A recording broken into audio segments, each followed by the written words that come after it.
Bonjour à tous, réunion de gala ce dimanche sur l'hippodrome de Vincennes avec notamment le retour en piste du phénomène du crack Fast Time Bourbon. Mais concernant notre quintet flash, notre quotidienne, ce sera dans le prix Bertrand Deloison, un 2850 mètres avec un rendement de distance, 16 partants, une course passionnante à décrypter et sans plus attendre nos bases avec le 10 Carnaval du Vivier, un engagement de rêve à 90 € du recul. Il est extra de forme, seule une faute pourrait l'empêcher de vaincre. On va lui opposer le 5 Domingo Della qui a remporté 4 de ses 5 dernières tentatives dont 3 quintets à la clé. Certes il court rapproché mais extra de forme, on ne peut pas faire fi de sa candidature. Le numéro 6 Donaviva qui est un véritable modèle de régularité, je pense que plus heureuse le dernier coup elle aurait probablement conclu deuxième. À l'issue d'un parcours limpide elle peut elle aussi compléter la bonne combinaison sur le podium. Les opposants avec le 12, Elvis du Vallon, qui n'est pas sorti des 5 premiers à l'occasion de ses 10 dernières tentatives. Certes, il rend 25 mètres, mais il excelle sur l'hippodrome de Vincennes. Son entourage est confiant, on le garde très haut. Le 7, Diva du Granit, qui est extra de forme actuellement. C'est la ligne avec Domingo Della. Si on voit l'un, on voit l'autre, c'est assez logique. Lui aussi a sa chance pour conclure dans la bonne combinaison. Le 2, Éveil du Châtelet, qui se sublime sous la selle. À l'attelé, j'ai l'impression que c'est un peu plus compliqué. Toutefois, attention, JMB a prévenu. Ce n'est pas qu'un cheval de trop monté, il est aussi performant à l'attelé, il est capable de trotter 13.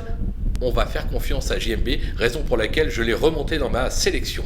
Un petit coup de poker avec le 15, Jérimôme, qui n'est pas de tous les jours, certes, mais le potentiel est là. Il aura contre lui de rendre 25 mètres. Toutefois, il sait finir très très vite ses courses. Je me dis qu'à l'issue d'une course limpide, il est capable de trouver un bon dos pour l'emmener dans la phase finale et venir accrocher un petit accessite. Donc il ne faudra pas l'oublier au moment de vos choix. Du côté des outsiders, ils seront 3 avec l'As Martin de Boss, qui vont un télo, mais qui est totalement déréglé ces derniers temps quand on atteste ses 3 dernières disqualifications. Et pourtant, je le répète, il a le potentiel pour s'illustrer dans une telle épreuve, raison pour laquelle je le rachète. Le 9 BPM, qui vaut mieux que son récent échec, il a vraiment déçu son entourage ce jour-là. Je pense qu'il est bien meilleur sur les pistes plates. Toutefois, là encore, avec un parcours à l'économie, on ne peut pas l'interdire pour une 4-5e place, tout comme le numéro 13, Cache du Rib, qui reste sur une 5e place justement dans une étape du GNT, c'était sur l'hippodrome de Laval. Lui aussi est bien plus performant en piste plate, mais là encore, si quelques favoris venaient à défaillir comme on dit,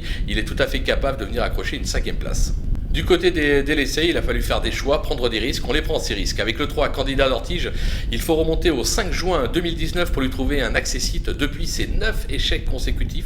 Son entourage dit attention, le cheval est sur la montante. Moi personnellement, je ne suis pas convaincu, raison pour laquelle je l'écarte. Le 4, Fréja Dupont, voilà des mois que JMB conseille de ne pas la condamner. Pour moi, elle ne cesse de décevoir. Je vous avoue que j'ai rendu mon abonnement avec elle, raison pour laquelle je l'écarte. Le 8, Conchitana Genilou, elle n'a pas véritablement convaincu ces derniers temps, je la préfère sur plus court et je la préfère surtout à Cannes-sur-Mer. Le meeting d'été arrive, on va la suivre à Cannes-sur-Mer. Le 11, Cicero Noah, il est vieillissant et rendre les maîtres commence à devenir un petit peu compliqué pour lui, raison pour laquelle je ne le retiens pas. Le 14, Alcoy, qui aurait au papier une première chance en valeur intrinsèque, ça serait même probablement le favori, puisqu'en plus il a déjà bien fait à Vincennes.